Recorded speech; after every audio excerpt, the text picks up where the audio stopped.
O que você diria se só lhe restassem minutos de vida? Se cada respiração fosse um esforço? Se a dor fosse tão intensa que abrir a boca se tornasse um ato heróico? Que palavras você escolheria? Há 2000 anos pregado em uma cruz, com o corpo destroçado pelo açoite romano e os cravos atravessando seus pulsos, Jesus escolheu falar. Não gritou vingança, não pediu que o salvassem, não amaldiçoou ninguém. Pronunciou 7 frases, apenas 7. E nessas 7 frases, condensou tudo o que você precisa ouvir hoje sobre o perdão. A graça, o amor, a dor, a sede da sua alma, a vitória e a entrega total. Talvez hoje você carregue um rancor que está te consumindo por dentro. Talvez sinta que já é tarde demais para você. Talvez você ore e o céu pareça vazio. Talvez exista um vazio no seu peito que nada conseguiu preencher. O próprio Jesus disse em João capítulo 10, versículo 10, Eu vim para que tenham vida e a tenham em abundância. Essa vida abundante não foi dada a você a partir de um trono confortável. Foi dada a partir de uma cruz. Cada palavra que ele pronunciou enquanto morria foi uma carta escrita com sangue, dirigida a você, com o seu nome, para a ferida exata que você carrega hoje. Esta mensagem não é uma aula de história. É um encontro entre a sua dor e as respostas que Deus deixou cravadas em um madeiro. Fique até o final, porque a última palavra que Jesus disse antes de morrer pode ser a que vai mudar a sua vida para sempre. Agora, declare comigo nos comentários. Hoje recebi as 7 palavras de Jesus na cruz como 7 respostas para a minha vida. Está consumado. Amém. Respire fundo. E vamos juntos ouvir o que Jesus disse morrendo, porque é exatamente o que Deus diz a você vivendo. Agora sim, comecemos. Número 1. O peso sagrado das últimas palavras. Há palavras que não têm o mesmo peso que outras. Há frases que são ditas por costume, por impulso, por rotina. Mas as últimas palavras de uma pessoa têm outra espessura, outra gravidade, outro tipo de verdade. Porque quando alguém está à beira da morte, já não fala para impressionar, já não fala para parecer forte, já não fala para sustentar uma imagem. Nesse limiar, onde tudo se reduz ao essencial, as máscaras desaparecem e só resta a verdade nua do coração. Por isso, as últimas palavras sempre importam. E se isso é verdade para qualquer ser humano, quanto mais para Jesus. O que ele disse morrendo não foi um detalhe menor da história sagrada. Foi a revelação mais concentrada, mais pura e mais urgente de tudo que veio te dar vivendo. Deuteronômio 32, 46 ao 47 diz: Aplicai o vosso coração a todas as palavras que hoje vos testifico, porque não é coisa vã, é a vossa vida. Isso significa que as palavras de Deus são vida, e quando Cristo fala desde a cruz, não está dizendo algo ornamental, está deixando um testamento. Está pronunciando o legado final do Filho de Deus em meio ao sofrimento mais extremo que já existiu. Cada frase foi escolhida com precisão eterna. Cada palavra foi liberada como uma chave. Cada declaração foi desenhada para entrar em uma ferida humana específica e tocá-la por dentro. Eclesiastes 7:8 diz que melhor é o fim do que o princípio. E há uma sabedoria imensa nisso. O fim concentra, o fim resume, o fim revela o que realmente importava desde o começo. As últimas palavras de Jesus são exatamente isso, o resumo ardente de toda a sua missão. Ali não falou de vingança, não pediu resgate, não amaldiçoou seus algozes, não reivindicou privilégios, não exigiu justiça imediata para si. Falou de perdão, de graça, de família, de fé na escuridão, de necessidade sincera, de vitória consumada e de entrega total. E isso revela quem Deus realmente é. Um Deus que, mesmo pregado, continua amando. Um Deus que, mesmo ferido, continua salvando. Um Deus que, mesmo morrendo, continua falando vida. Talvez você já tenha ouvido sobre a cruz muitas vezes. Talvez a história tenha se tornado tão conhecida que deixou de te comover com a força que deveria. Isso pode acontecer. O sagrado, quando se repete sem contemplação, corre o risco de se tornar paisagem. Mas hoje não precisa ser assim. Hoje você não está diante de mais uma história. Hoje você está diante de um encontro, porque alguma dessas 7 palavras tem o seu nome escrito. Alguma dessas frases toca exatamente o ponto onde você hoje está sangrando. Talvez você venha carregando rancor e precise ouvir perdão. Talvez venha com culpa e precise ouvir graça. Talvez venha com ansiedade e precise ouvir entrega. Talvez venha vazio e precise ouvir a voz da fonte. O que Jesus disse na cruz não foi para uma multidão anônima, foi para corações concretos, foi para você. O homem mais poderoso do universo escolheu o seu momento de maior fraqueza visível para entregar a sua mensagem mais poderosa. O Rei dos Reis transformou um instrumento de tortura em um púlpito eterno. O que o inferno pensou que seria silêncio, o céu transformou em proclamação. O que parecia derrota terminou sendo a mais alta revelação do amor divino. Da cruz, Jesus não estava apenas sofrendo, estava explicando o coração do Pai. Estava mostrando, com palavras mergulhadas em sangue, como Deus responde ao pecado humano, à dor humana, à culpa humana, ao medo humano.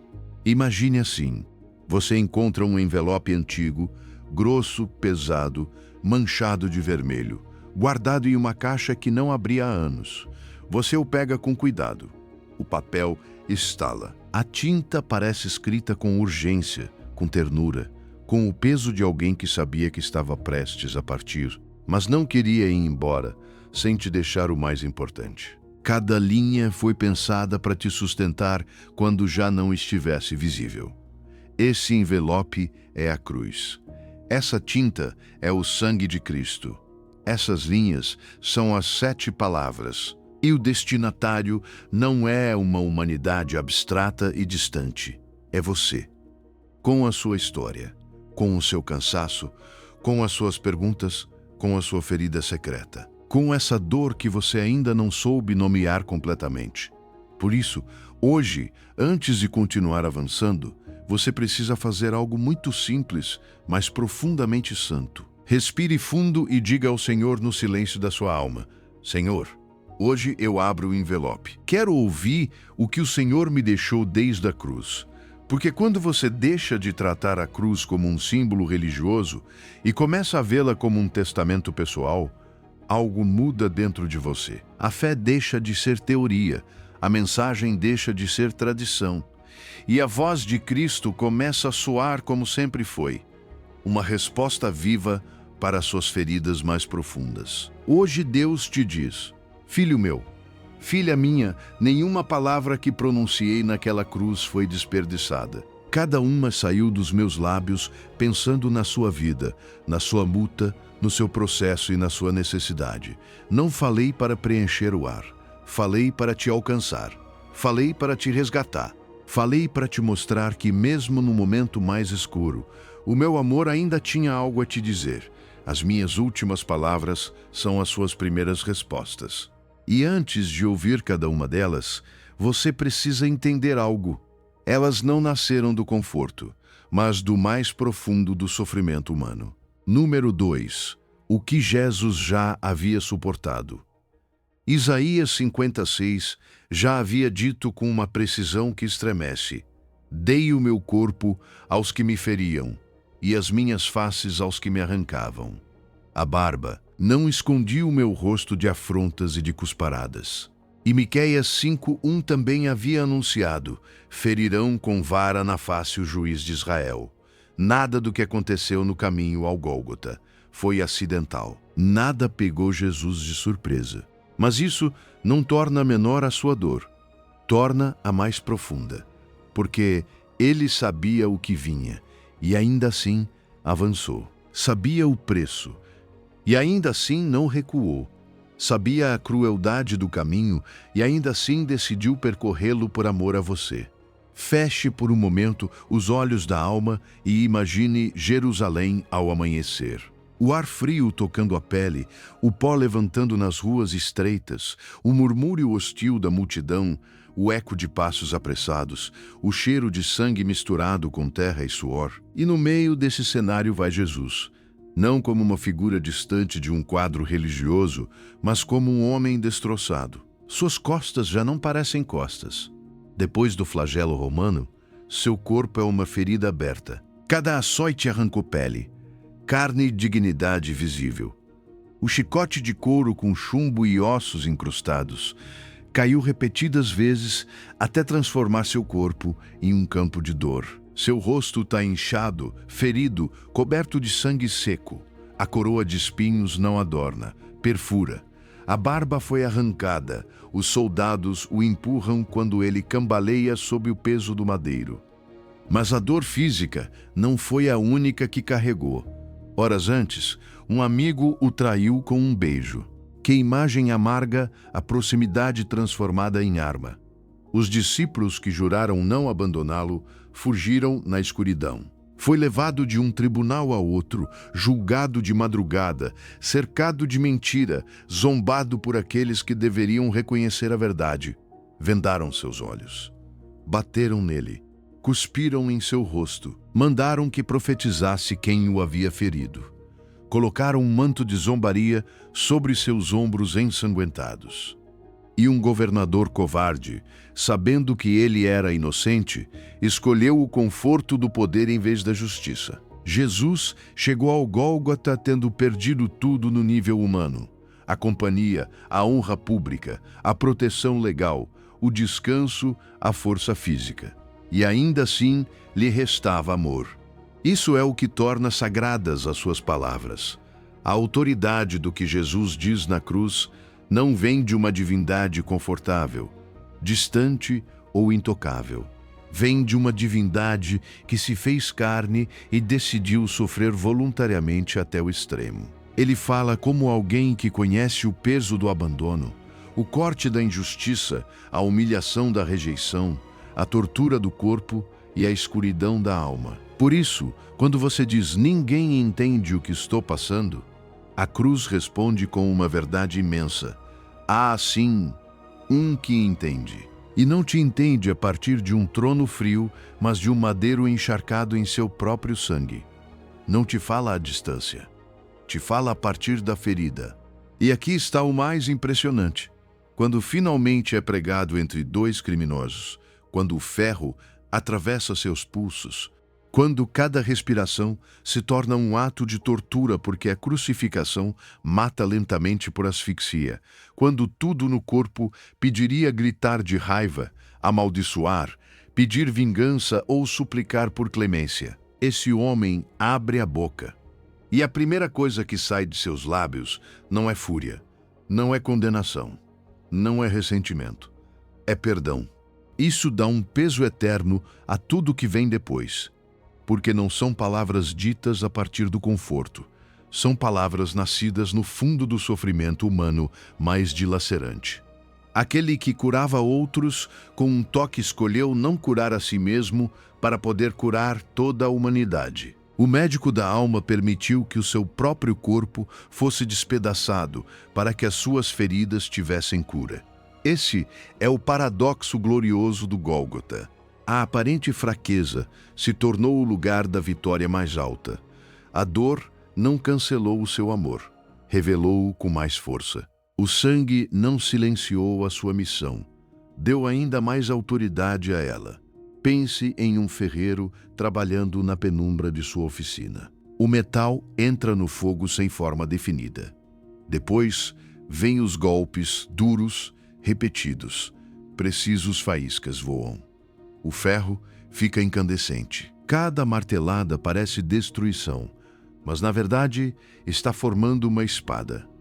Assim foi o corpo de Jesus. O fogo do sofrimento, os golpes do ódio, a pressão da dor, tudo caiu sobre ele. E dessa bigorna saíram as palavras mais puras que o universo já ouviu. Do corpo mais ferido nasceram as palavras mais limpas.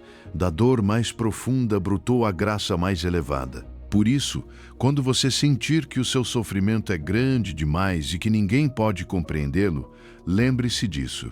Jesus não falou apesar da dor, falou através da dor. E isso significa que a sua ferida não te desqualifica do amor de Deus.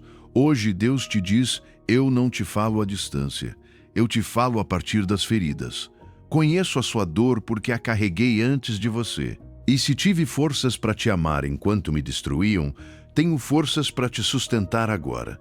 Agora que você viu o que Jesus já havia suportado, está pronto para ouvir o que ele escolheu dizer. E a primeira palavra que sai de seus lábios ensanguentados vai transformar para sempre a sua maneira de entender o perdão. Número 3. Primeira palavra: Pai, perdo é leais.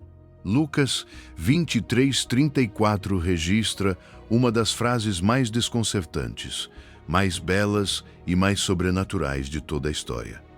Pai, perdoa-lhes porque não sabem o que fazem. E a primeira coisa que precisamos entender é isto.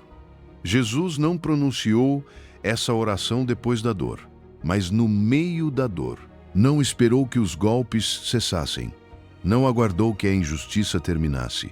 Não disse essas palavras quando tudo já havia passado e a alma podia olhar para trás, com distância. Ele as disse enquanto os cravos ainda atravessavam sua carne, enquanto o sangue ainda corria, enquanto a humilhação ainda estava viva, enquanto os verdugos continuavam fazendo o seu trabalho. Isso muda completamente a nossa ideia de perdão, porque nos mostra que o perdão mais poderoso não nasce quando já não dói, mas exatamente quando a dor está no seu ponto mais agudo. Isaías 53 diz que ele levou o pecado de muitos e intercedeu pelos transgressores. É exatamente isso que está acontecendo na cruz. Jesus está carregando sobre si a maldade humana e, em vez de responder com juízo imediato, responde com intercessão. Isso não é fraqueza, isso não é resignação, isso não é passividade, isso é poder santo. É o tipo de força que o mundo não entende, porque o mundo chama de forte aquele que esmaga, que devolve o golpe, que se vinga, que faz o outro pagar. Mas a cruz revela outro tipo de grandeza, a do inocente que tem todo o direito de condenar e, ainda assim, decide pedir misericórdia. E aqui é onde essa palavra deixa de ser apenas contemplação bíblica e se torna confronto pessoal. Porque quase todos nós temos um nome escondido no coração. Uma pessoa, um rosto, uma voz, uma ferida que ainda dói quando é mencionada, alguém que te falhou, que te humilhou, que te abandonou, que te traiu, que deixou uma marca profunda na sua alma. E cada vez que essa lembrança volta, também volta a tensão no peito, o nó na garganta, a raiva no corpo. O ressentimento tem memória física. A alma revive aquilo que o corpo não esqueceu. E talvez você tenha tentado seguir em frente, se distrair, minimizar, enterrar, justificar. Mas o veneno ainda está aí. Por isso, essa palavra de Jesus vem abrir uma porta para você. Porque quando Cristo diz, Pai, perdoa-lhes, Ele não está dizendo apenas o que fez. Está te mostrando como fazer. Não disse simplesmente, eu os perdo, mas Pai, perdoa-lhes. Ele entregou o processo ao Pai. Essa é a chave. O perdão verdadeiro não nasce da sua força emocional. Não se fabrica pela vontade humana. Não aparece porque um dia você acordou mais espiritual. O perdão genuíno acontece quando você leva sua ferida ao Pai e deixa de carregá-la como se fosse você quem tivesse que administrá-la. Você diz, Senhor, isso me destruiu, isso dói, isso ainda sangra, mas não quero continuar sendo escravo dessa ofensa. Faz em mim o que eu não consigo fazer sozinho. E quando Jesus acrescenta, porque não sabem o que fazem, Ele não está justificando o mal, nem diminuindo aquilo que era terrível. Está mostrando que o perdão não precisa aprovar a conduta do outro, para liberar a dívida interior. Há pessoas que ferem a partir da sua cegueira, da sua corrupção, da sua imaturidade, do seu pecado, da sua escuridão. E entender isso não muda o dano, mas impede que o ódio continue te consumindo. O perdão não diz não aconteceu nada. O perdão diz sim, aconteceu sim, doeu, sim, deixou marcas, mas eu não vou mais prender a minha paz à lembrança dessa ferida. Talvez agora mesmo uma parte de você esteja resistindo. Talvez você diga por dentro, mas você não sabe o que me fizeram. E é verdade, eu não sei completamente, mas Jesus sabe. Ele sabe o que é ser traído por alguém próximo, abandonado por quem amava, cuspido, golpeado, despido, ridicularizado, pregado. Ele sabe o que se sente quando a injustiça cai sobre o inocente. E é desse lugar, não de um lugar confortável, que ele fala hoje sobre perdão. Por isso suas palavras têm autoridade. Porque não nascem de uma teoria religiosa. Nascem da ferida aberta do Cordeiro. O ressentimento se parece com uma cela fria de ferro. A pessoa que te feriu pode ter ido embora há muito tempo, mas você ainda está aí dentro, repetindo a cena, revivendo a dor, alimentando a lembrança. E o mais duro é que você pensa que manter viva a ofensa te protege, quando na verdade te aprisiona. Mas existe uma chave. Ela esteve com você todo esse tempo. Está enferrujada, sim, porque faz muito que você não a usa. Essa chave é o perdão. E não abre a porta do outro. Abre a sua.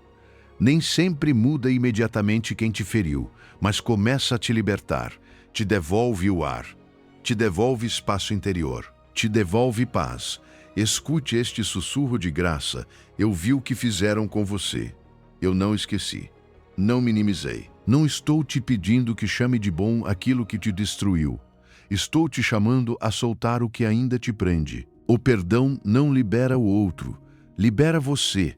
E se hoje você der esse primeiro passo, ainda que tremendo, ainda que chorando, ainda que com uma oração pequena, algo começará a se quebrar por dentro. Porque a primeira palavra de Jesus não foi apenas uma frase dita na cruz, foi uma chave colocada na sua mão. No Emero 4, segunda palavra, hoje estarás comigo no paraíso. Lucas 23:43 guarda uma das declarações mais ternas, mais escandalosas e mais cheias de esperança de toda a cruz. Em verdade te digo que hoje estarás comigo no paraíso.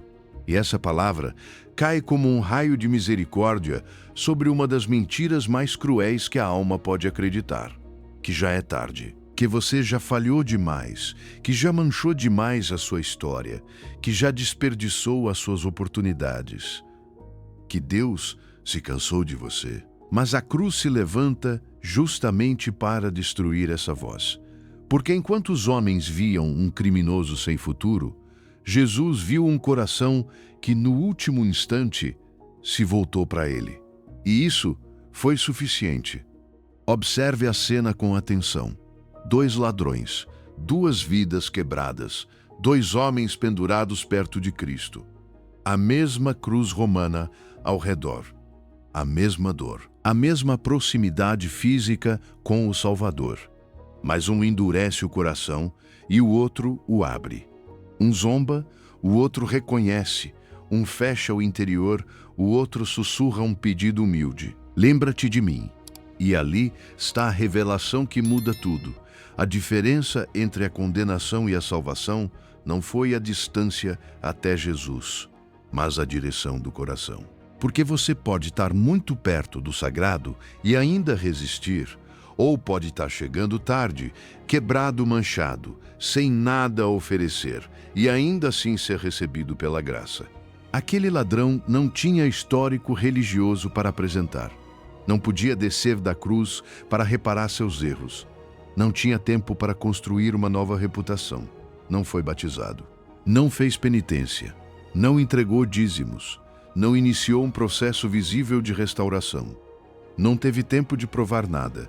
Teve apenas um instante de fé sincera.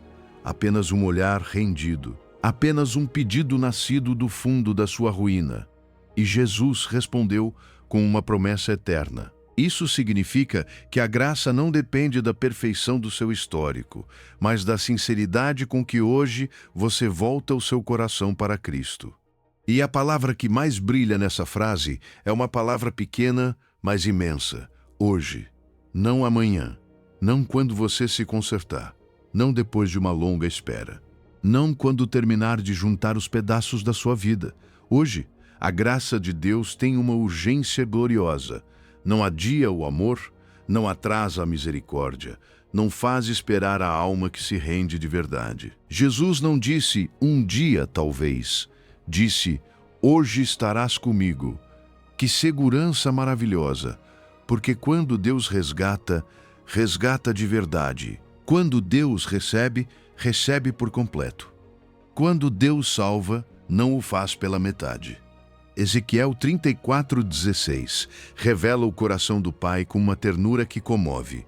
Buscarei a perdida, farei voltar ao aprisco a desgarrada. Ligarei a quebrada e fortalecerei a enferma.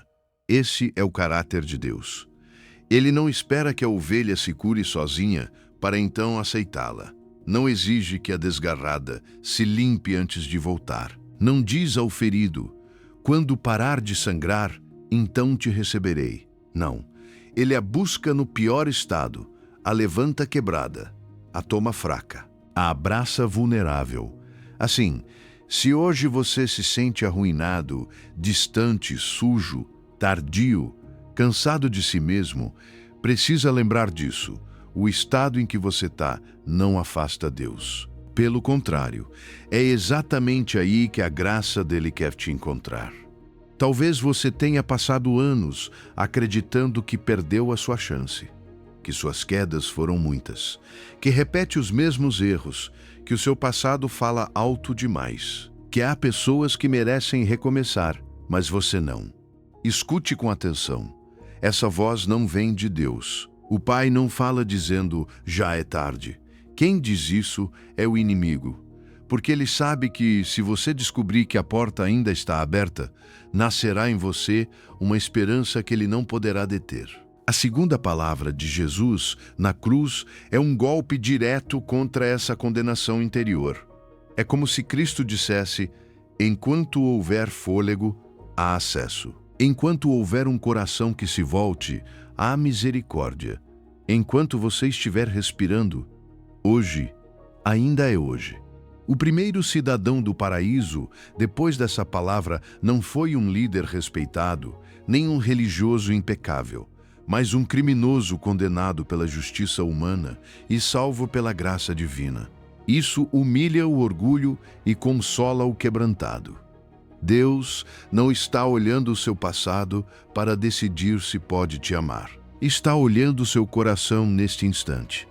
Um minuto de fé sincera vale mais do que uma vida inteira de religião vazia. Um segundo de rendição verdadeira pode transformar uma eternidade inteira. Imagine uma estação de trem ao amanhecer. O último trem já começou a se mover. Tudo indica que você não vai alcançá-lo. O apito soa. Seus passos são desajeitados. Você chega suado, com o peito ardendo, com as mãos vazias. Mas justo quando parece que tudo acabou, você alcança a barra do último vagão e sobe. Por pouco, sem elegância, sem méritos, sem bagagem. Mas você sobe. Foi isso que o ladrão na cruz fez. Correu para a graça no último instante. E a graça o recebeu. Deus te diz, não conto as suas quedas, conto os seus retornos. Não meço a distância que você percorreu longe de mim. Meço a direção para a qual o seu coração hoje se inclina. Enquanto você respirar, não é tarde. Hoje, ainda é hoje. E se agora mesmo você voltar o seu interior para Cristo, Ele te diz o mesmo que disse aquele homem pregado ao seu lado. Hoje, você está comigo. Hoje, não quando você for perfeito. Hoje. No Êmero 5, terceira palavra, mulher, eis aí o teu filho. João 19, 26 e 27 nos permite ver uma das cenas mais ternas e mais desafiadoras de toda a cruz. No meio da dor mais brutal, Quando o corpo de Jesus estava sendo desfeito e cada respiração custava sofrimento, seus olhos ainda tiveram espaço para olhar para os outros. Quando Jesus viu sua mãe e ao lado dela o discípulo a quem ele amava, disse à sua mãe: "Mulher, eis aí o teu filho." Depois disse ao discípulo: "Eis aí a tua mãe." Que palavra tão profundamente humana e tão divinamente reveladora. Jesus, morrendo, não se fechou em si mesmo, não permitiu que a sua agonia o tornasse indiferente. No momento em que mais precisava ser consolado, ele continuou consolando. No instante em que mais precisava ser cuidado, ele continuou cuidando. O amor verdadeiro não desaparece quando a dor chega, ele se torna mais concreto. Há amores que só funcionam enquanto tudo está bem, enquanto há energia, enquanto sobra tempo, enquanto a vida não aperta demais. Mas o amor que nasce de Deus é provado justamente quando a alma está cansada, quando o corpo está exausto, quando as circunstâncias convidam ao isolamento. Jesus não fez teologia abstrata na cruz. Ele fez família, viu uma necessidade real e a resolveu. Viu sua mãe ao pé do madeiro e se certificou de que ela não ficasse desamparada. Isso significa que a espiritualidade autêntica não se mede apenas pelo quanto você sabe sobre Deus, mas também por como você cuida das pessoas que Deus colocou sob sua responsabilidade. Quantas vezes acontece o contrário conosco? Ficamos tão absorvidos pelos nossos próprios problemas, pelos nossos pensamentos, pelas nossas lutas internas, pelas nossas preocupações, que os outros começam a se tornar invisíveis. Não porque não os amemos, mas porque a nossa própria dor nos fecha. Isso acontece com todos nós. Chegamos ao fim do dia e tudo o que oferecemos aos mais próximos é o que sobra: cansaço, silêncio, impaciência, respostas curtas, ausência emocional. E enquanto isso, há alguém esperando uma palavra, uma ligação, um gesto, uma presença. Há alguém que não precisa de uma grande solução, mas apenas saber que não está sozinho. Há alguém que te ama, mas está recebendo a sua distância quando precisa da sua proximidade. Por isso essa palavra de Jesus não apenas consola, também desperta. Na cultura judaica, o filho primogênito tinha uma responsabilidade concreta sobre sua mãe, especialmente se ela ficasse sozinha. Jesus, mesmo morrendo, não se desentendeu desse dever de amor. Não disse simplesmente, Deus proverá, como desculpa para não agir. Ele mesmo providenciou o cuidado usando João como instrumento. Isso é profundamente importante, porque nos lembra que Deus cuida dos seus muitas vezes por meio de pessoas concretas, por meio de você, por meio de uma ligação sua, por meio de um abraço seu, por meio de uma decisão sua de estar presente. Há momentos em que o cuidado de Deus se torna visível através de uma obediência simples e humana. Salmo 27:10 diz: "Ainda que meu pai e minha mãe me abandonem, o Senhor me acolherá." Que consolo profundo existe nessa promessa. Deus acolhe quem fica só. Deus vê quem parece desprotegido. Deus não abandona quem chora em silêncio. E na cruz, Jesus encarna essa verdade com uma ternura que desarma. Maria não ficou à deriva. Não porque a tragédia desapareceu, mas porque o amor de Cristo se moveu no meio dela. Isso também fala hoje a você. Talvez você se preocupe com a sua família. Talvez pese pensar no que acontecerá com os seus. Talvez sinta que não está fazendo o suficiente. E essa palavra vem te dizer que Deus vê, Deus cuida, e muitas vezes te convida a fazer parte dessa cobertura. Aquele que mais precisava ser cuidado foi quem cuidou dos outros. Aquele que estava morrendo foi quem deu vida emocional aos que ficaram. Isso só pode ser explicado pela lógica da cruz. O mundo diz, primeiro resolva a si mesmo, depois ame. Mas Jesus mostra algo mais alto.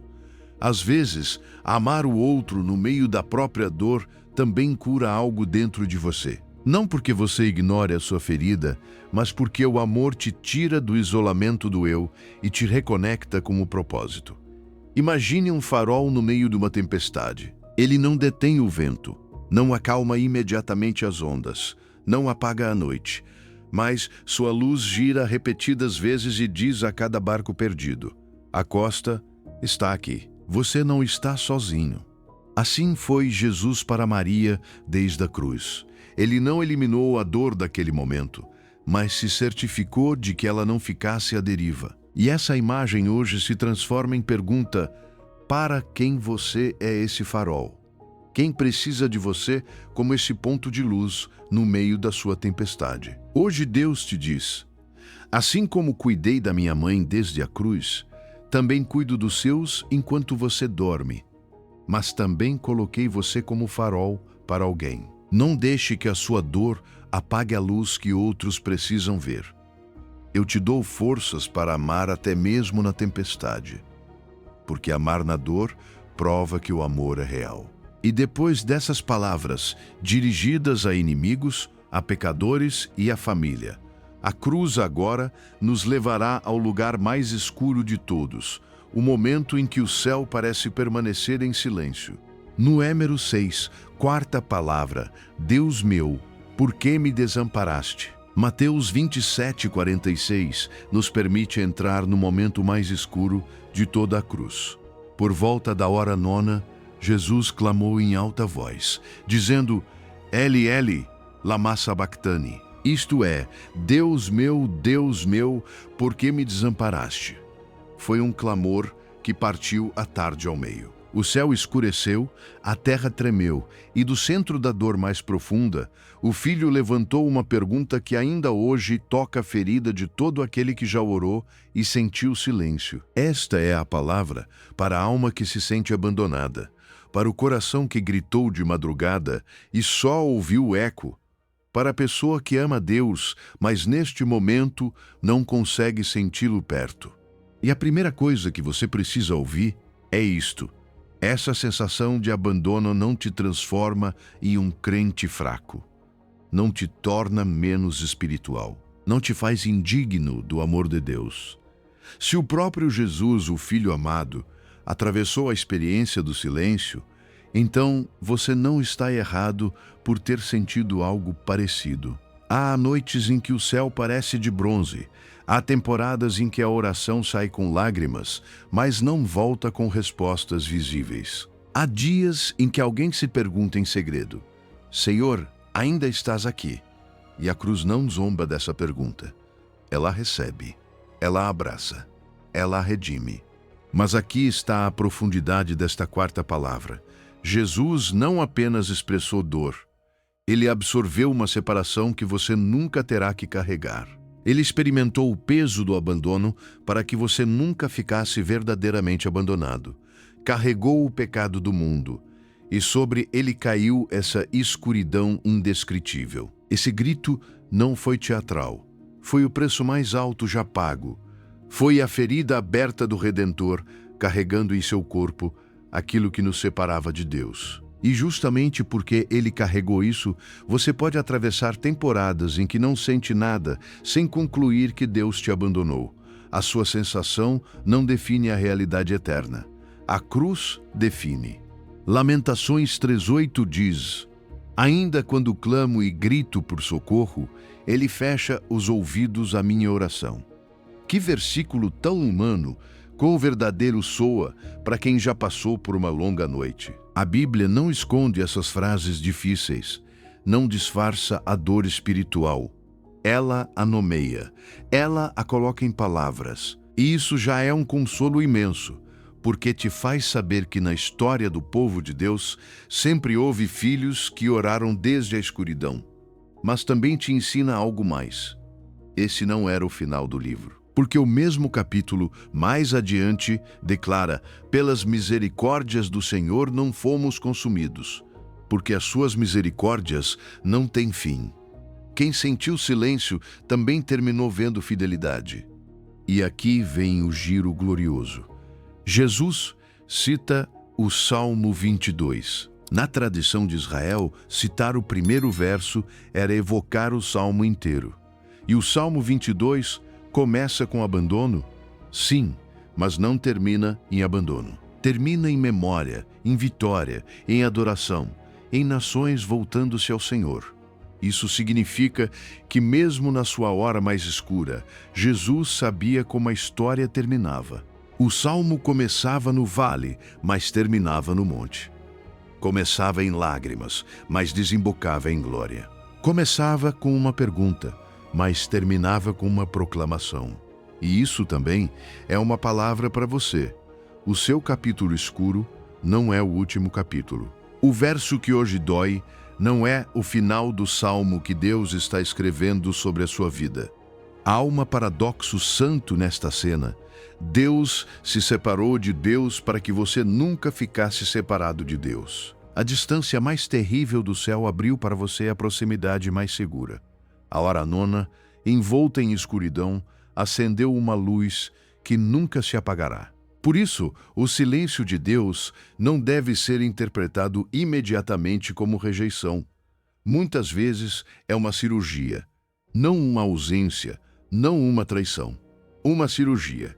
Imagine assim, um cirurgião precisa operar alguém que ama profundamente.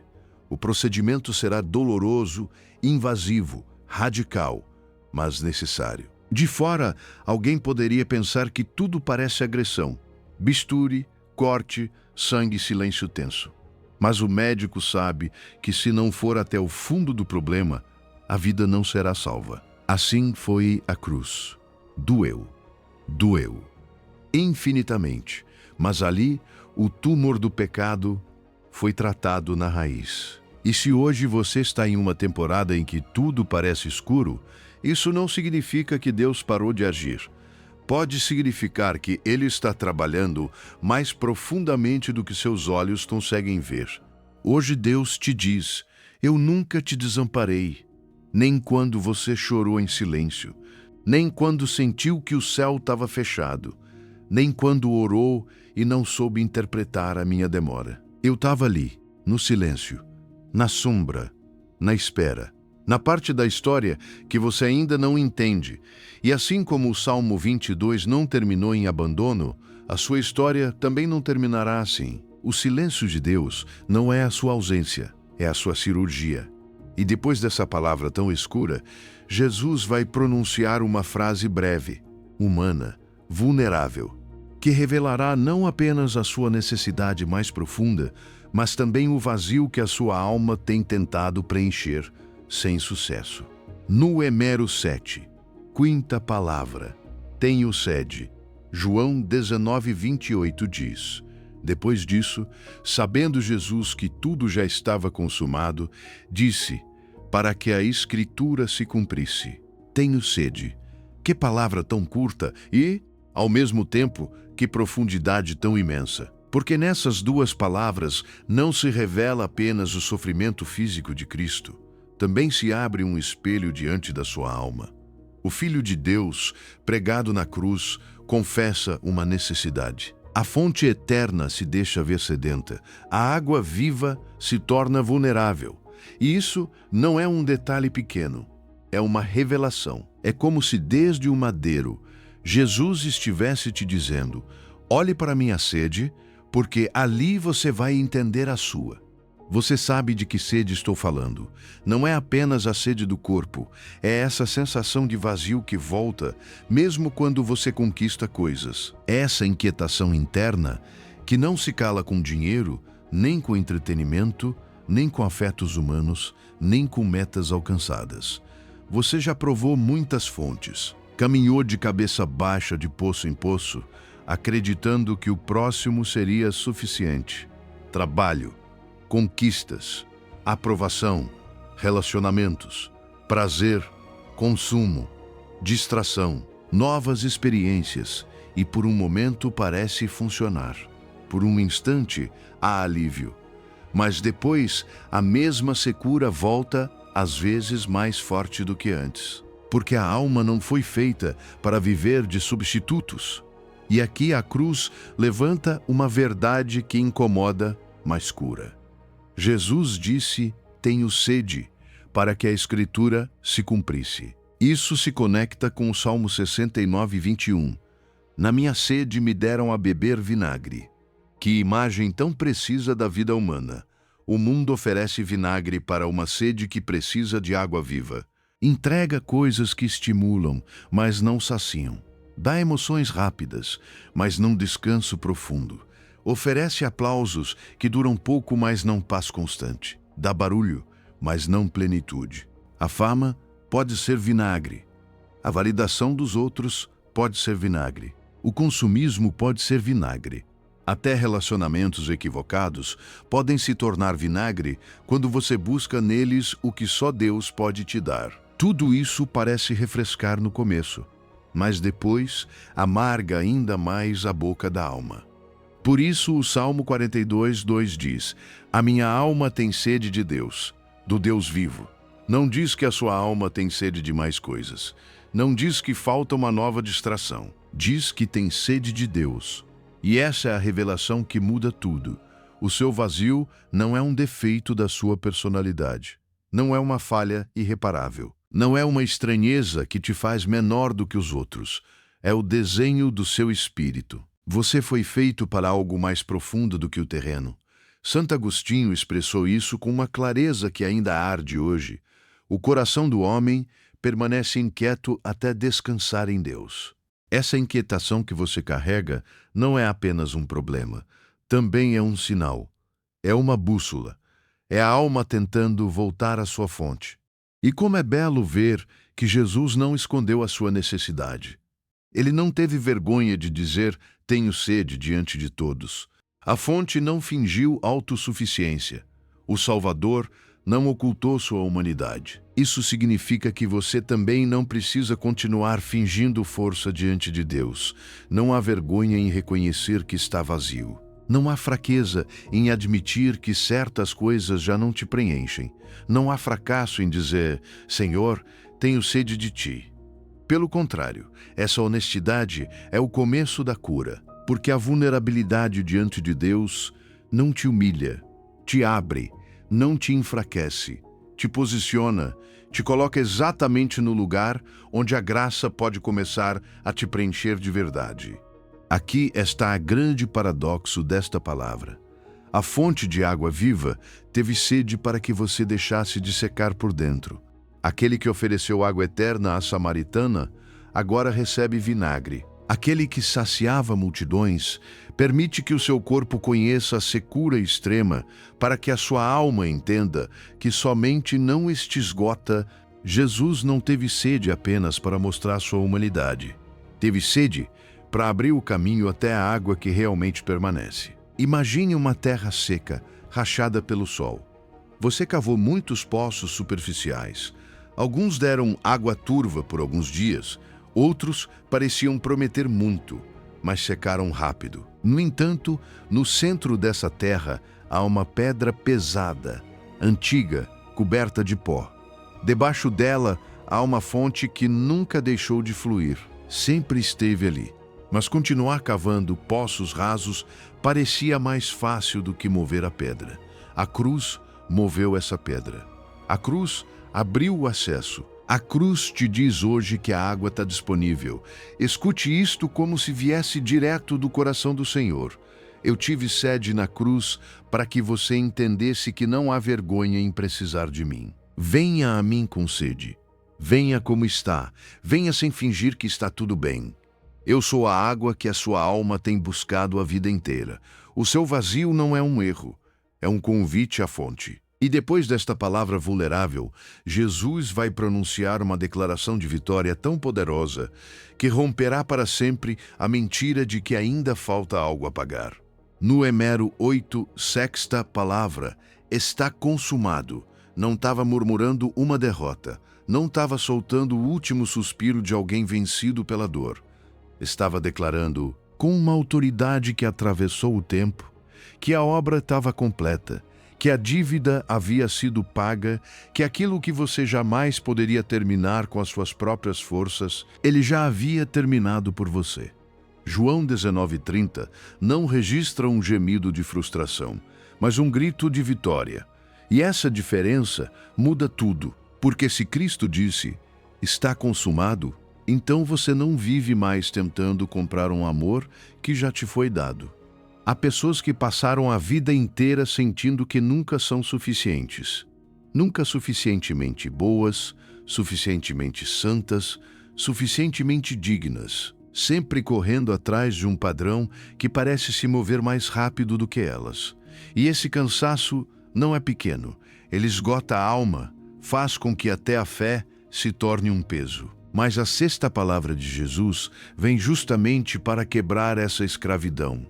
Está consumado significa que não há nada que você possa acrescentar ao que Cristo já fez. A sua salvação não é um projeto pessoal, não é uma obra em construção que depende do seu desempenho. É um presente completo, é uma porta aberta, é uma dívida quitada, é uma vitória já selada.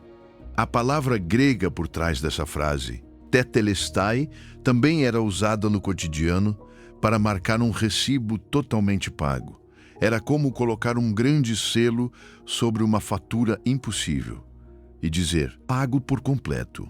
E é exatamente isso que Jesus fez com a dívida do pecado, com a culpa, com a condenação, com o registro de acusações que estava contra você. Colossenses 2,14 declara com força, tendo cancelado o escrito de dívida que era contra nós e que nos era prejudicial, removeu-o, cravando-o na cruz. Ele não escondeu, não arquivou, não deixou pendente.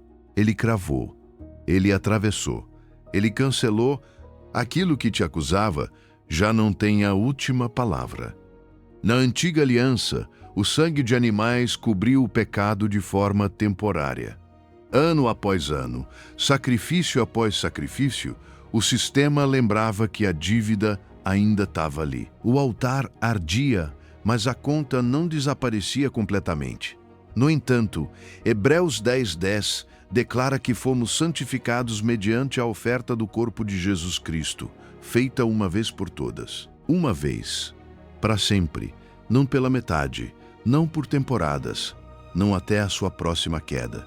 Para sempre, o sangue de Cristo não veio colocar um remendo na sua ruína. Veio realizar uma obra definitiva. Veio concluir aquilo que ninguém mais poderia concluir. E isso toca uma ferida profunda em muita gente. A crença de que o amor de Deus ainda precisa ser conquistado. Que é preciso fazer mais, servir mais, provar mais, produzir mais, sofrer mais, render mais. Como se a cruz tivesse sido apenas um começo e agora coubesse a você completar o restante. Mas não, a cruz não é uma entrada, é o pagamento total. Da próxima vez que a voz da insuficiência sussurrar, você não é suficiente, Deus deve estar decepcionado com você. Falta muito ainda. Você precisa responder com a mesma palavra que saiu da boca do Salvador. Está consumado. Não com arrogância, mas com fé. Não negando a realidade, mas descansando nela. Porque toda voz que te empurra a viver como devedor nega o poder do sangue que já falou por você. E sim, pode ser difícil acreditar nisso, porque você viveu muito tempo em uma lógica onde o valor se conquista, o afeto se merece e o descanso só vem depois do desempenho. Por isso o Evangelho é tão escandaloso. Porque quebra essa estrutura. Ele te diz que você não foi amado pelo seu desempenho, que não será sustentado pela sua perfeição, que não entrará em paz pelos seus méritos. Você entra por Cristo, permanece por Cristo, descansa por Cristo. Ele já cruzou a linha de chegada que você nunca poderia cruzar. Ele já pagou a conta que te perseguia. Ele já assinou com o próprio sangue o documento que te declara livre. Imagine uma mesa cheia de dívidas, contas acumuladas, papéis amarelados com números que não param de crescer. Os juros sobem, os prazos te acusam e você sabe que não há forma humana de pagar tudo. Então você abre uma gaveta esquecida e encontra o documento final. No centro há um selo vermelho, firme e inconfundível. Pago por completo. A tinta parece recente, mesmo que a data seja antiga. A assinatura não é sua, é de Jesus. Esse selo é tetelestai. E desde então, você não precisa mais viver como alguém que tenta pagar o que já foi quitado. Deus te diz: pare de se esforçar para conquistar o que já te dei. Pare de correr atrás de uma aprovação que você já recebeu em Cristo. O meu amor não é um prêmio para os impecáveis, é um presente para quem crê. Está consumado, inclui você. Você não deve nada. A cruz pagou aquilo que você não podia pagar. E a partir dessa liberdade, você pode se levantar, respirar fundo e viver não como escravo da dívida, mas como filho da graça. No Hemero 9, 7ª palavra: Pai, em tuas mãos entrego o meu espírito. Lucas 23:46 nos entrega a última palavra de Jesus como um sussurro de confiança no meio da dor mais atroz. Pai, em tuas mãos entrego o meu espírito. E nessa frase final, não há desespero, não há caos, não há um homem derrotado pelas circunstâncias. Há um filho, há confiança, há descanso. Depois do grito escuro da 4ª palavra, depois da sede, depois do está consumado, Jesus volta a pronunciar a palavra mais íntima de todas: Pai. Isso significa que a escuridão não teve a última palavra. O abandono sentido não rompeu a relação eterna. O silêncio não destruiu a confiança. E o último som que sai dos lábios do Salvador não é uma queixa, mas uma entrega. Essa frase vem do Salmo 31. Em tuas mãos entrego o meu espírito. Tu me remiste, Senhor, Deus da verdade. Era uma oração conhecida, profundamente eterna. Uma oração que muitos meninos judeus aprendiam para se entregar a Deus antes de dormir. E isso torna esse momento ainda mais comovente. Jesus morre com a confiança de um filho que repousa nos braços do seu pai. Não cai no vazio. Não se abandona à incerteza. Não se apega à vida com pânico. Ele se entrega. Como quem diz: tudo está cumprido, tudo está seguro. Agora descanso em ti. É isso que torna essa última palavra tão poderosa. Ela nos mostra que a entrega não é derrota. A entrega é paz nascida da confiança. Escute devagar essa frase, como se fosse a primeira vez. Pai, em tuas mãos entrego o meu espírito. Cada palavra é uma chave. Pai, não um juiz distante, não uma força impessoal, não um destino incerto. Pai, em tuas mãos, não no acaso, não na minha capacidade, não no que consigo sustentar. Em tuas mãos. Entrego, não retenho, não administro, não controlo, não calculo mais. Eu entrego o meu espírito, o mais íntimo, o mais profundo, o último que me resta. Jesus não morreu vencido, morreu entregue. E há uma diferença imensa entre essas duas coisas. João 10:18 já havia dito: ninguém a tira de mim, mas eu de mim mesmo a dou. Ninguém tirou a sua vida. Ele a deu. Não foi esmagado sem vontade. Ele se ofereceu soberanamente. E isso dá a essa última palavra uma força que transforma a nossa maneira de enxergar o controle. Porque muitas vezes pensamos que controlar é ter poder. Acreditamos que segurar forte as coisas nos traz segurança.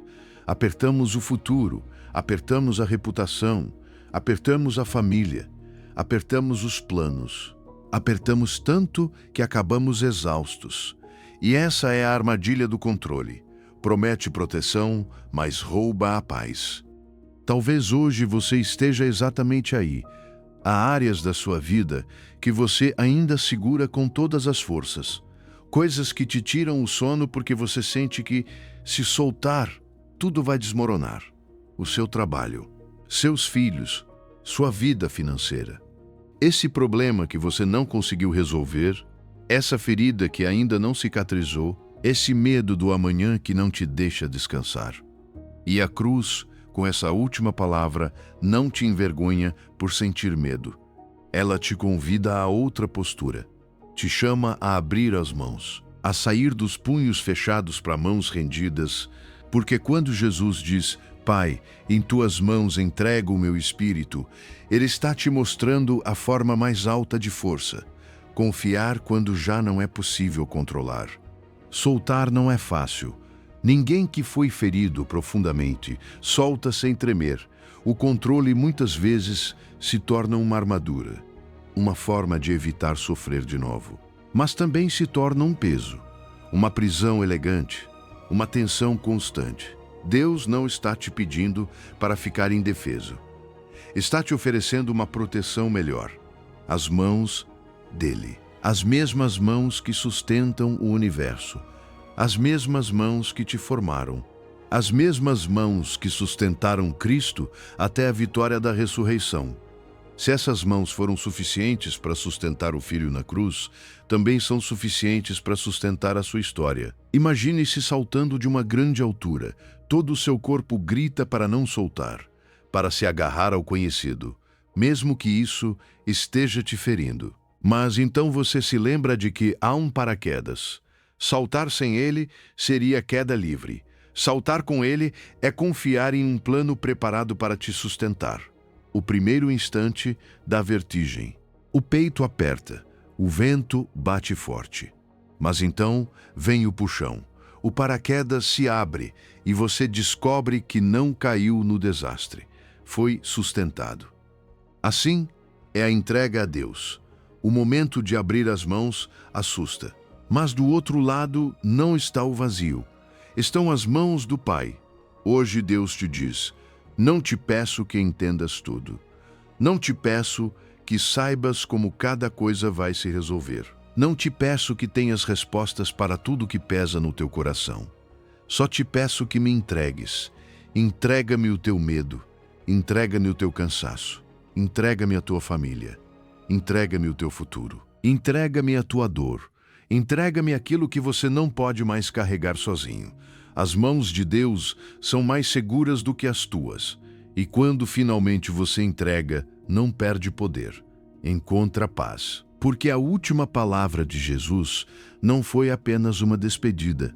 Foi um convite a viver soltando, a confiar descansando, a morrer para o controle e despertar para a paz. Número 10. O perdão que você não quer dar. Há perdões que não custam tanto, mas há outros que parecem arrancar um pedaço do peito. Quando Jesus disse, desde a cruz, Pai, perdoa-lhes, não estava falando de ofensas pequenas, nem de feridas fáceis de superar. Estava falando do tipo de dor que deixa cicatriz, daquela que volta de repente, que se instala na memória e aperta o corpo outra vez. Por isso, essa palavra não vem te tratar como se o seu fosse algo simples. Ela vem tocar essa zona onde ainda há raiva, onde ainda há perguntas, onde ainda há um nome que dói pronunciar. Porque o perdão que você não quer dar costuma ser exatamente o perdão que mais pode te devolver liberdade. Provérbios 19:11 diz: a prudência do homem lhe dá paciência, e a sua glória é ignorar a ofensa. Isso não significa chamar de pequeno aquilo que te feriu. Não significa fingir que nada aconteceu. Significa que existe uma honra mais alta do que viver preso no incêndio da própria raiva. O problema do ressentimento é que promete justiça, mas entrega prisão. Ele te faz acreditar que se você continuar lembrando, revivendo a cena, sustentando a dívida emocional do outro, de alguma forma, mantém controle. Mas não é verdade. Aquilo que você está segurando também está segurando você, amarrado ao mesmo lugar de dor, repetidas vezes. Você sabe de qual ferida estou falando. Há um nome que veio à sua mente quando você ouviu a primeira palavra de Jesus. Não foi por acaso. Cada vez que você pensa nessa pessoa, algo se tensiona por dentro. O peito se endurece. A respiração muda. As lembranças voltam como uma onda escura. E por mais que você tenha dito, já superei, há algo que continua vivo debaixo da superfície. Porque o ressentimento nem sempre grita. Às vezes, ele se esconde. Às vezes se disfarça de indiferença. Às vezes parece adormecido, até que uma frase, uma imagem ou uma memória o despertem outra vez. E então você percebe que a ferida não estava fechada, apenas coberta. Reter esse ressentimento te prende. A pessoa que te feriu talvez tenha seguido a vida, talvez nem compreenda a dimensão do que causou em você. Talvez nem pense mais nisso, mas você continua revivendo o impacto, voltando ao mesmo lugar interior, entregando energia emocional a algo que aconteceu há tempo. Enquanto isso, a sua alma se desgasta, a sua paz diminui, o seu coração se endurece. Não perdoar não castiga de verdade o ofensor. Consome você. Por isso, Deus te chama ao perdão não apenas como um mandamento espiritual, mas como um remédio para a alma. Jó 42:10 diz algo profundamente revelador. E o Senhor mudou a sorte de Jó, quando ele orou pelos seus amigos. Seus amigos não o consolaram bem. Feriram-no com palavras. Acrescentaram peso ao peso que ele já carregava. E ainda assim, houve um momento em que Jó soltou a dívida interior e orou por eles. E justamente ali, algo começou a destravar. Isso não significa que o perdão seja uma fórmula mágica, mas que há correntes que não se rompem até que você decida parar de alimentar a ferida. O perdão abre uma porta que o ressentimento mantinha fechada. Agora, perdoar não significa se reconciliar automaticamente, nem esquecer, nem chamar de bom o que foi mal, nem se expor novamente ao mesmo dano. Perdoar significa soltar a dívida emocional que o outro tem com você para que você deixe de viver preso ao passado. Significa dizer, não vou continuar pagando com a minha paz aquilo que o outro me fez. A cruz não te pede ingenuidade, te pede liberdade. Jesus não ignorou a maldade dos seus verdugos. Ele a viu com clareza, mas ainda assim se recusou a deixar que o ódio definisse a sua resposta. Essa é a lógica da cruz. A vítima intercede, o inocente libera, o ferido não se torna escravo da sua ferida. E sim, parece injusto.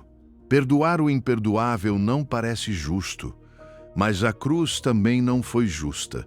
Foi o ato mais injusto da história, e dessa injustiça brotou a sua salvação. Às vezes, a maior justiça para a sua alma não é que o outro pague como você gostaria, mas que você deixe de se afogar no peso que carrega por dentro. Perdoar parece que dá algo ao outro, mas na verdade devolve a você ar, espaço, descanso, dignidade, paz.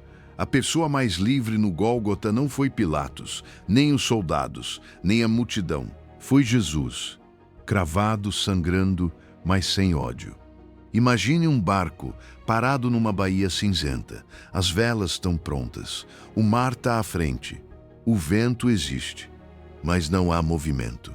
Por quê? Porque a âncora continua presa no fundo, enferrujada, pesada, agarrada na lama.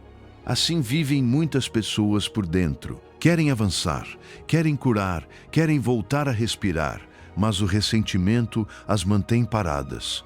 Então, chega o momento santo em que você corta a corrente. A âncora não desaparece, o passado não se apaga, mas você deixa de estar preso a ele. O barco treme, gira lentamente e finalmente pode voltar a navegar. Deus te diz: não te peço que perdoes com a tua própria força. Te peço que me entregues o teu ressentimento e me deixes fazer a cirurgia que você não conseguiu fazer sozinho. Perdoar não é soltar o outro, é soltar você mesmo. E do outro lado dessa decisão, há uma paz que você já precisa há tempo demais. Número 11. Nunca é tarde demais. A graça do instante. Jonas 2,7 diz: quando a minha alma desfalecia em mim, lembrei-me do Senhor e a minha oração chegou a ti. No teu santo templo.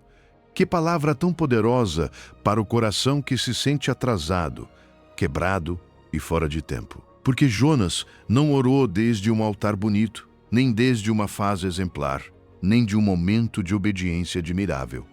Ele orou do ventre de um peixe, da escuridão, do confinamento, do resultado direto da sua própria desobediência. E ainda assim, de lá, a sua oração subiu. Isso significa que a graça de Deus não se intimida com as tuas ruínas, não recua diante do teu desastre. Não fica esperando você consertar a vida para então te ouvir. Ele te escuta no fundo. Ele te escuta no momento mais improvável. Ele te escuta exatamente onde você pensou que já não havia saída. Talvez essa seja exatamente a tua dor hoje. Não apenas o que você fez, mas o tempo que sente que perdeu, anos que não voltam. Decisões que você lamenta, relações que feriu, oportunidades que deixou morrer. E cada vez que olha para trás, uma voz cruel surra o mesmo. Já é tarde. Você perdeu a sua chance. Já não há conserto. Esse tipo de culpa pesa de um jeito diferente. Não é só tristeza, é uma sensação de condenação. Como se o relógio tivesse se esvaziado e não restasse nada para reconstruir. Como se a história tivesse ido longe demais para ter redenção. Mas essa não é a voz de Deus. Essa é a voz de quem quer te enterrar no passado para te impedir de viver o presente. Romanos 5:6 diz: porque Cristo, quando ainda éramos fracos, morreu a seu tempo pelos ímpios. A seu tempo. Que expressão cheia de misericórdia. Não no tempo que você teria escolhido, não no tempo que parecia lógico, não no tempo em que tudo já estava limpo, organizado e digno. A seu tempo, isso revela algo do coração do Pai. Ele não trabalha com o relógio da tua ansiedade. Você conta anos perdidos. Deus conta momentos de rendição. Você vê atraso. Deus vê o instante exato em que a graça pode entrar com mais força. O ladrão na cruz não teve meses de discipulado nem décadas de transformação visível. Teve minutos, e esses minutos foram suficientes para ouvir a promessa mais eterna que um ser humano pode receber. Por isso a graça não tem prazo de validade. A porta não se fecha porque você chegou tarde, segundo a lógica humana. Deus não te recebe por duração. Ele te recebe por decisão. A parábola dos trabalhadores da vinha, em Mateus 20, mostra isso com uma ternura surpreendente. O que chegou na última hora recebeu o mesmo salário. Isso quebra o nosso orgulho e cura a nossa desesperança, porque significa que o amor de Deus não é calculado como um pagamento humano. Não está dizendo: você chegou tarde, então recebe menos. Está dizendo: você chegou e isso já é milagre. A graça não humilha quem chega tarde. Ela abraça, veste, restaura, coloca à mesa. E aqui está um novo olhar que a tua alma precisa hoje. O teu passado não é material de condenação, é material de redenção. Deus não precisa apagar a tua história para usá-la. Ele pode transformá-la. Pode pegar aquilo que te envergonha e transformar em testemunho. Pode pegar aquilo que o inimigo planejou para te destruir e fazer disso uma ponte para curar outros.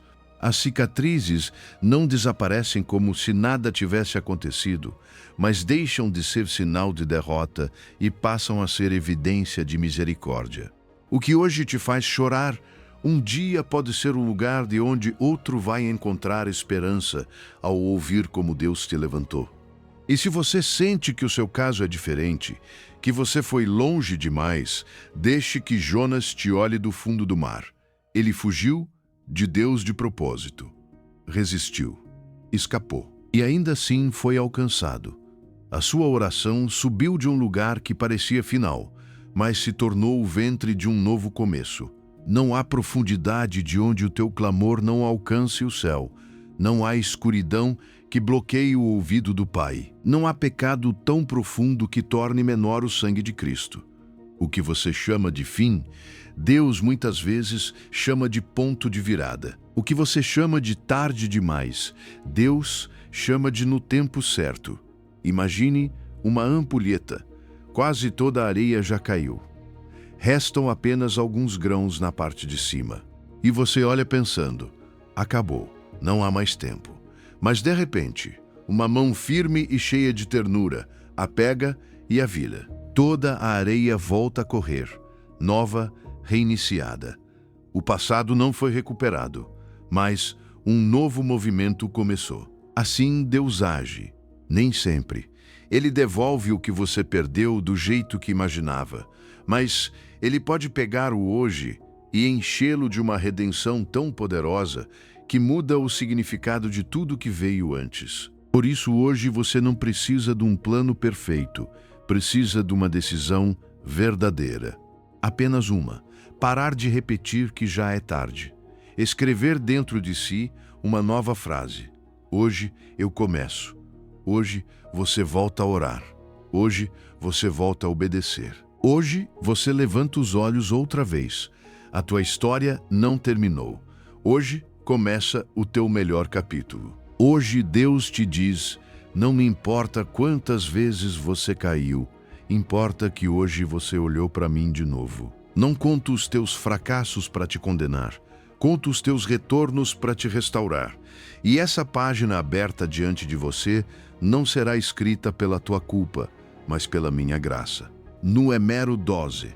As relações que você deixa sem proteger. 1 Timóteo 5:8 lança uma verdade. Porque se alguém não cuida dos seus, especialmente dos da sua própria casa, negou a fé e é pior do que o descrente. É uma palavra forte, sim. E exatamente por isso precisa ser ouvida com o coração aberto. Porque existem formas de abandono que não fazem barulho. Nem sempre se abandona indo embora. Às vezes se abandona estando presente fisicamente, mas ausente emocionalmente. Às vezes se abandona com silêncios longos, com distrações constantes, com cansaço sem ternura, com promessas de depois a gente conversa que nunca chegam. E a cruz hoje nos faz uma pergunta séria. Se Jesus morrendo se preocupou com sua mãe, você, vivendo, está se preocupando com os seus. A espiritualidade verdadeira não se mede apenas por quanto você ora, quanto se emociona na presença de Deus. Também se mede por como você cuida das pessoas que Ele colocou sob a sua responsabilidade. Porque relações não se sustentam com boas intenções. Sustentam-se com presença, com atenção, com atitudes concretas, com uma decisão diária de não deixar que o amor se transforme em descuido. E isso precisa ser dito com ternura. Muitas vezes não é que você não ame os seus, é que você está cansado. A vida te absorve. O trabalho, as contas, as batalhas internas, as decepções, a ansiedade, o ruído mental. E quando chega o fim do dia, sobra apenas um resto. Então você entrega o que sobra: impaciência, desconexão, esgotamento. Mas há alguém perto de você que não precisa do que sobra. Precisa do melhor da sua presença. Deixa eu te fazer uma pergunta direta, com respeito. Quem você deixou sem proteger? Quem na sua vida está recebendo a sua ausência quando precisava da sua presença? Talvez um filho que não precisa de mais uma correção rápida, mas de uma conversa que devolva segurança. Talvez um pai ou uma mãe que envelhece em silêncio e espera uma ligação que você continua adiando. Talvez um cônjuge que dorme ao seu lado, mas sente falta da sua alma. Talvez um amigo que sorri por fora, mas luta por dentro e precisa saber que não está sozinho. Essas perguntas não vêm para te esmagar com culpa, mas para acender um alerta de amor antes que o jardim continue secando. Ruth 1:16 mostra o outro lado do coração que ama bem. Não me instes para que te deixe e me afaste de ti, porque aonde quer que forces, irei eu, e onde quer que pousares, ali pousarei. Isso é presença intencional. Isso é amor que não fica apenas no sentimento, mas toma forma de companhia, de permanência, de compromisso real. Deus não está te pedindo perfeição nas relações. Não está exigindo que você nunca se canse, nunca erre, nunca fale. Mas está te chamando a algo claro: voltar a olhar, voltar a estar, parar de tratar o amor como algo que você vai viver quando tiver mais tempo, mais energia ou menos problemas. Talvez, enquanto você lê isso, uma parte de você sinta culpa. E é compreensível, porque quando o Espírito de Deus ilumina relações descuidadas, o coração percebe muitas pequenas ausências que foram se acumulando ao longo dos dias. Mas escute bem, isso não vem para colocar mais peso sobre você, vem para te dizer que ainda há tempo. O jardim não está morto, está seco. E isso muda tudo, porque um jardim morto pede despedida, mas um jardim seco ainda pode florescer de novo. As raízes continuam ali. Só precisam de água constante. As suas relações podem parecer murchas, mas não necessariamente estão perdidas. Precisam da sua presença, da sua escuta, do seu pensei em você, do seu abraço, do seu tempo sem pressa, da sua decisão de voltar a regar. Imagine assim, um jardim que antes era lindo, rosas acesas, jasmins perfumando o ar, folhas verdes cheias de vida.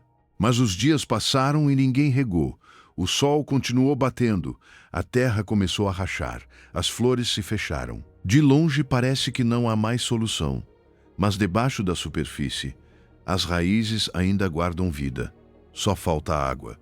Assim, estão muitas relações, não destruídas por um grande evento, mas secas pela soma de muitos pequenos descuidos. E a água não será um discurso perfeito. Será uma ligação, uma mensagem, uma visita, uma conversa. Um gesto simples, mas verdadeiro. Aqui aparece a paradoxo gloriosa da cruz. Aquele que mais precisava ser cuidado foi quem cuidou dos outros. Jesus, morrendo, continuou sendo refúgio, continuou enxergando a necessidade alheia, continuou amando com precisão. Isso te ensina que você não precisa esperar estar totalmente bem para começar a fazer o bem. Às vezes, cuidar de alguém é exatamente o que começa a curar algo dentro de você. Não porque você ignora a sua dor, mas porque o amor rompe o isolamento do eu e te reconecta ao propósito. Hoje Deus fala ao seu coração. Eu coloquei pessoas na sua vida como um presente. Não deixe esse presente murchar por descuido. Você é meu instrumento para cuidar de alguns corações que eu mesmo te confiei. As relações são regadas com presença, não com intenções.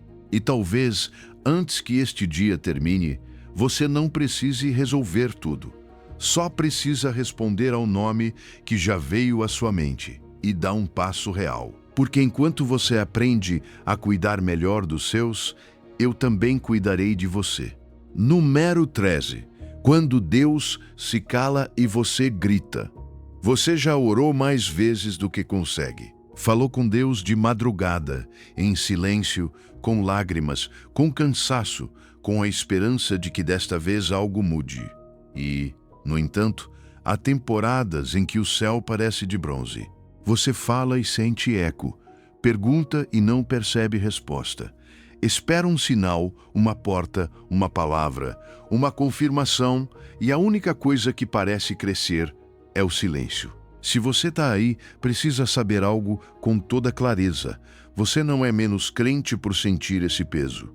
Você não é menos amado por não ouvir de imediato. Há silêncios que dolem, sim, mas nem todo silêncio é ausência. Às vezes, o silêncio de Deus é o lugar onde Ele está fazendo seu trabalho mais profundo. Abacuque 2:1 diz: Sobre a minha guarda estarei, e sobre a fortaleza firmarei o pé, e velarei para ver o que se me dirá, e o que responderei quanto à minha queixa. Que imagem tão poderosa! Um homem ferido, confuso, com perguntas reais, mas que não abandona seu posto. Não foge da torre. Não desiste porque ainda não ouve. Não interpreta a demora como rejeição. Ele permanece, firma o pé, vigia. Isso é fé madura. Não a fé que sempre sente, mas a que permanece quando não sente nada. Não a fé que só canta quando tudo se abre, mas a que continua olhando para o céu mesmo, quando o céu ainda se cala. O silêncio de Deus não é ausência, é gestação. Entre a sexta-feira santa e o domingo da ressurreição, houve um sábado. E esse sábado foi um dia insuportável para os discípulos. Eles não entendiam nada. A promessa parecia enterrada. O mestre estava em um túmulo. O céu não deu explicações públicas. Não houve anúncios. Não houve consolo visível. Só silêncio. Mas justamente nesse silêncio, Deus estava operando o maior milagre da história. O que parecia quietude era preparação. O que parecia fim era o limiar da vitória. O céu não estava ausente. Estava gestando ressurreição. Isaías 45:15 diz, de uma forma que estremece: verdadeiramente, tu és Deus que te ocultas, Deus de Israel que salvas. O mesmo Deus que se oculta é o Deus que salva. Seu aparente esconder não contradiz sua fidelidade. Seu silêncio não cancela seu amor. Sua reserva não significa que ele te deixou. Significa muitas vezes que está trabalhando em uma profundidade que você ainda não pode medir. Há coisas que Deus não te explica porque quer te ensinar a caminhar por fé e não por sensações.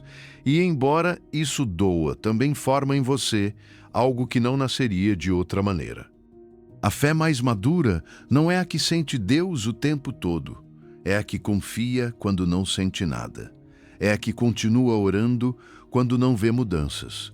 É a que continua obedecendo quando não entende. É a que continua firmando o pé na torre, enquanto a alma treme por dentro. E essa fé, ainda que pareça pequena, agrada profundamente ao Senhor. Porque diz a Ele: não te entendo completamente, mas não vou embora. Não te ouço como gostaria, mas não abandono meu posto.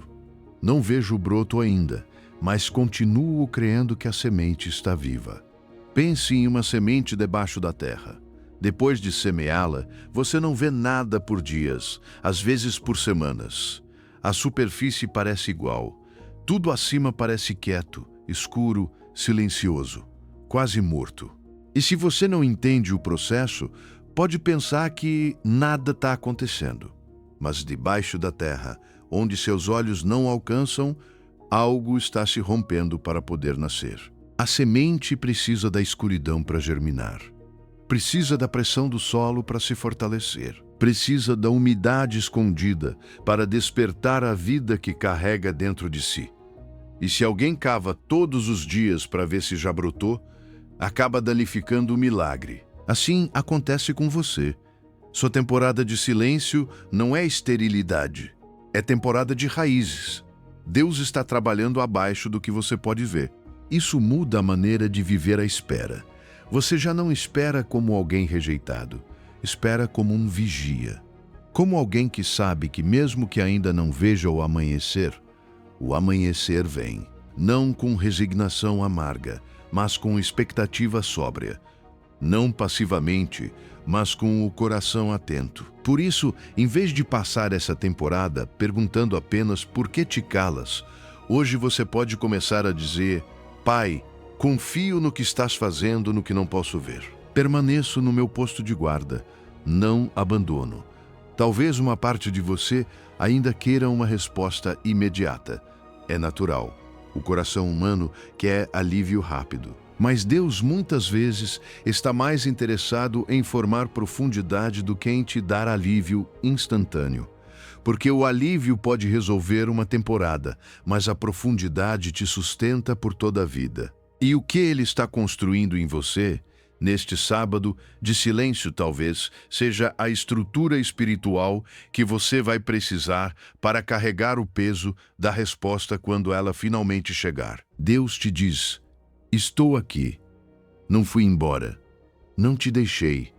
O silêncio não é minha ausência. É o meu trabalho por trás da cortina. O que estou preparando para você precisa de tempo, assim como a semente precisa da escuridão.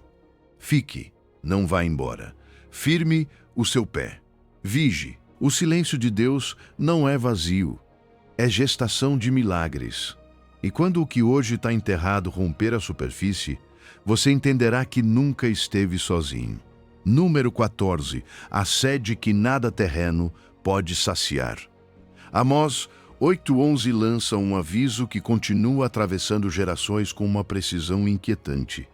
Eis que vem dias, diz o Senhor Deus, em que enviarei fome sobre a terra, não fome de pão, nem sede de água, mas de ouvir a palavra do Senhor. Que maneira tão profunda de descrever o coração humano. Porque há fomes que não se saciam com comida, e sedes que não se apagam com água.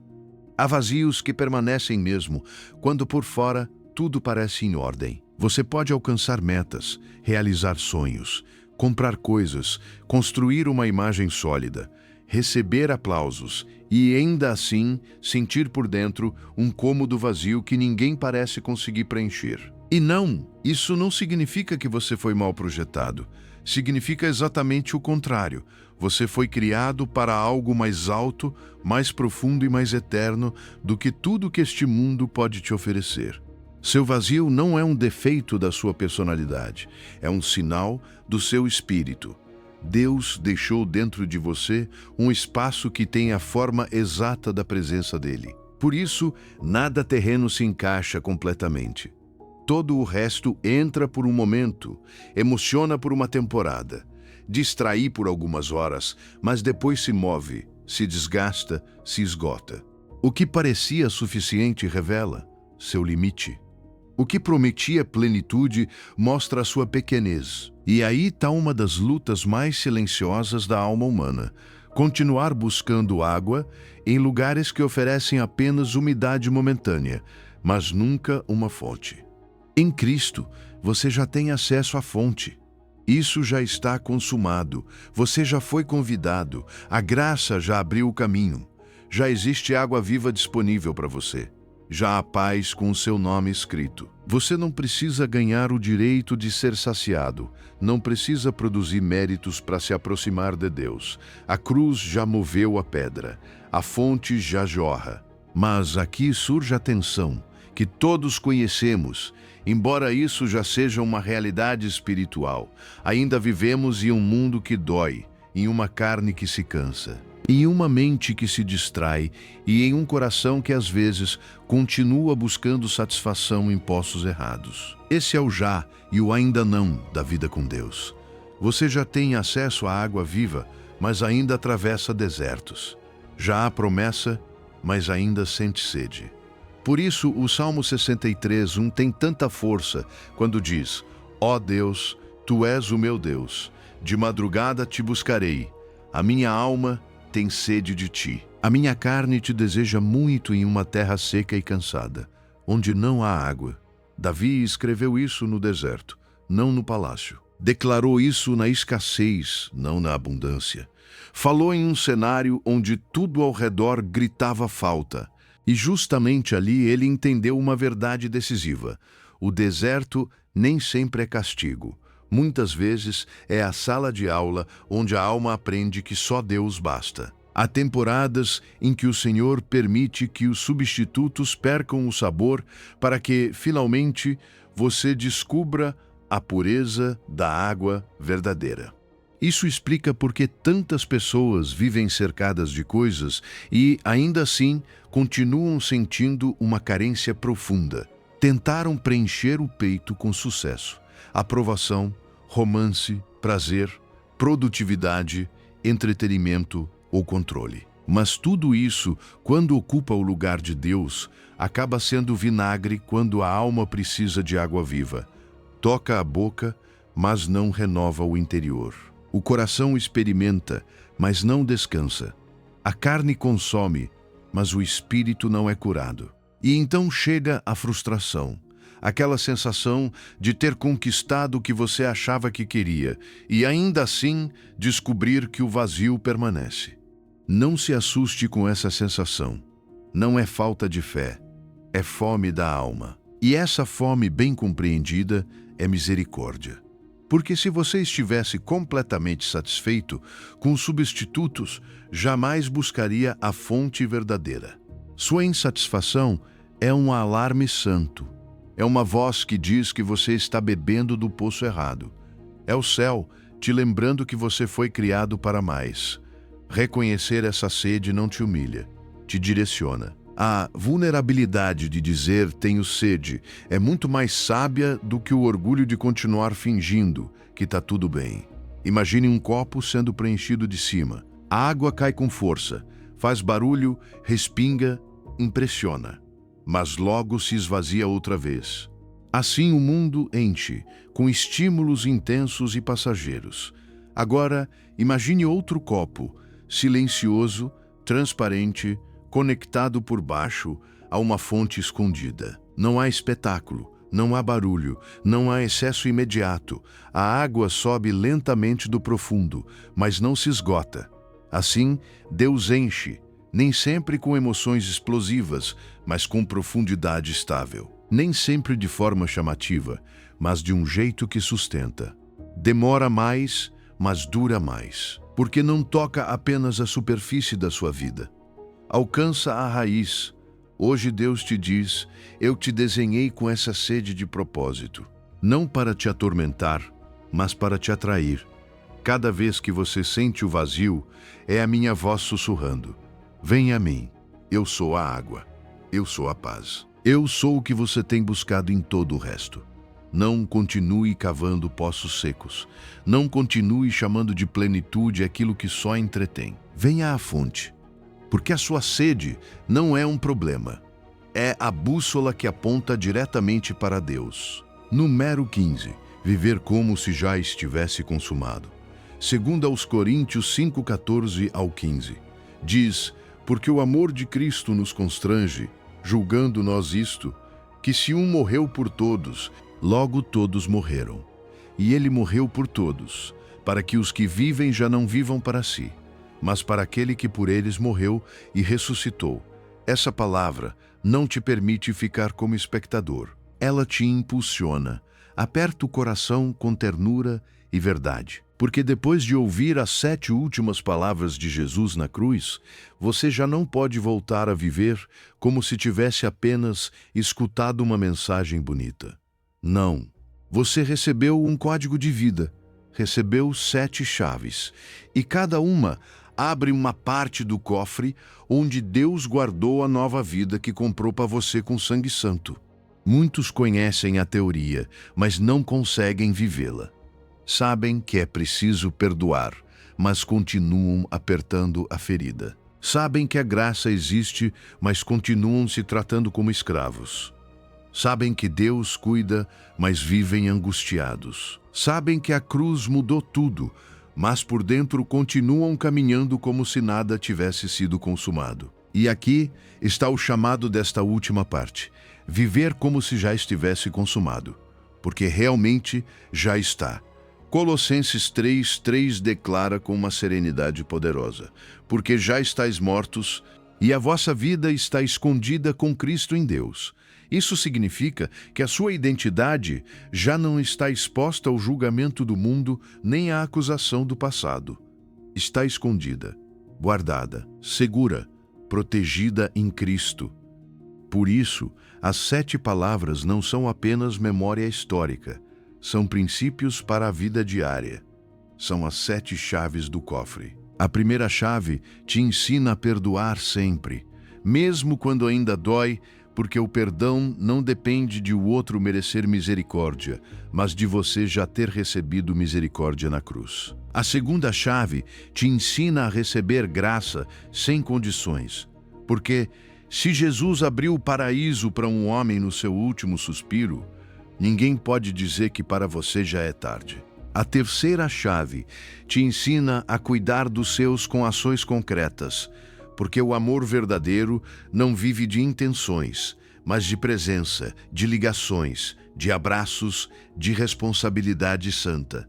A quarta chave te ensina a confiar na escuridão, porque mesmo quando o céu se cala, Deus continua trabalhando por trás do véu. A quinta chave te ensina a reconhecer sua necessidade sem vergonha, porque dizer tenho sede diante de Deus é o começo da verdadeira saciedade. A sexta chave te ensina a descansar no que já foi concluído, porque quando Jesus disse, está consumado, a sua dívida foi paga. E a sétima chave te ensina a soltar o controle, porque as mãos do Pai são mais firmes do que suas tentativas desesperadas de segurar tudo. Hoje não se trata apenas de lembrar que Jesus morreu. Trata-se de entender que se ele morreu por todos, então algo da sua antiga vida também precisa morrer. Precisa morrer o rancor que te roubou anos. Precisa morrer a culpa que sussurra que você nunca será suficiente. Precisa morrer a obsessão de controlar o que só Deus pode sustentar. Precisa morrer a mentira de que você ainda precisa conquistar o amor do céu. Precisa morrer a dependência de poços vazios.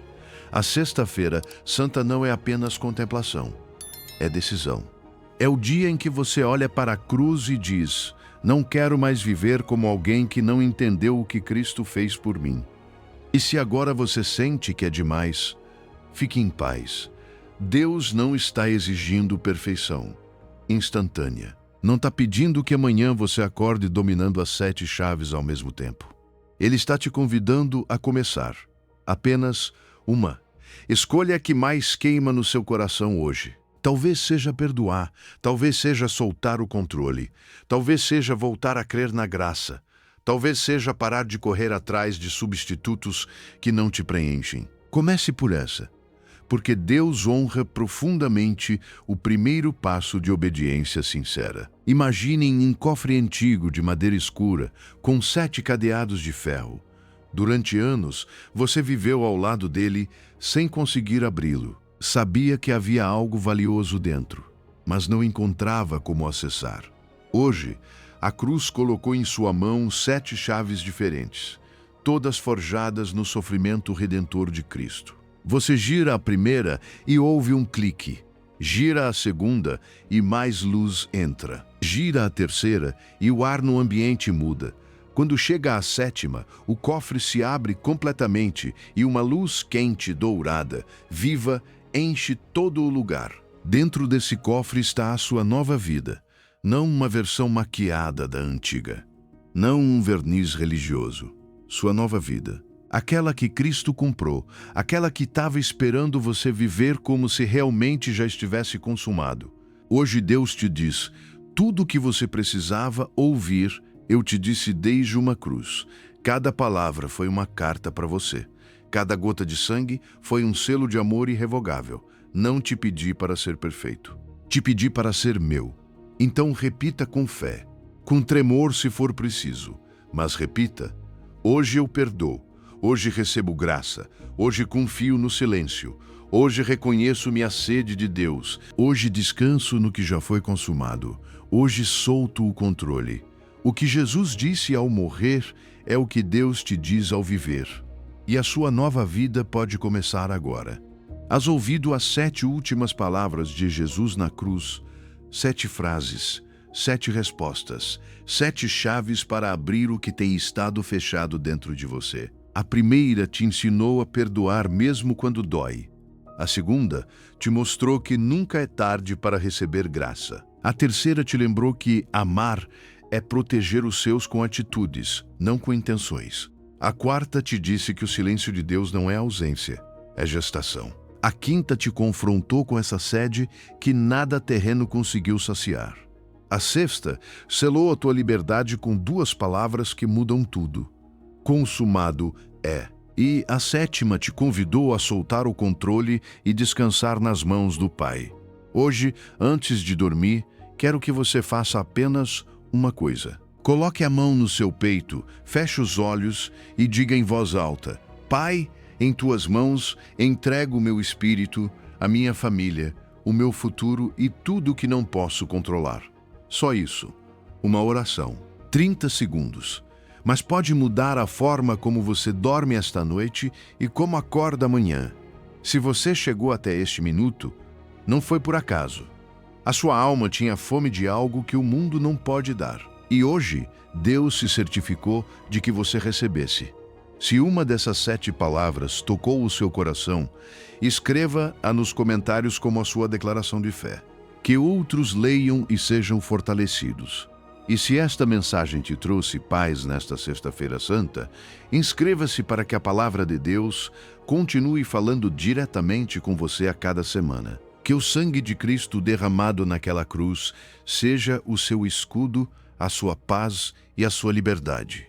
Que cada palavra que ele pronunciou, desde o madeiro, seja gravada no seu coração como um fogo que não se apaga. E que esta Sexta-feira Santa seja o dia em que tudo mudou para você. O que Jesus disse morrendo é o que Deus te diz vivendo. Em nome de Jesus. Amém.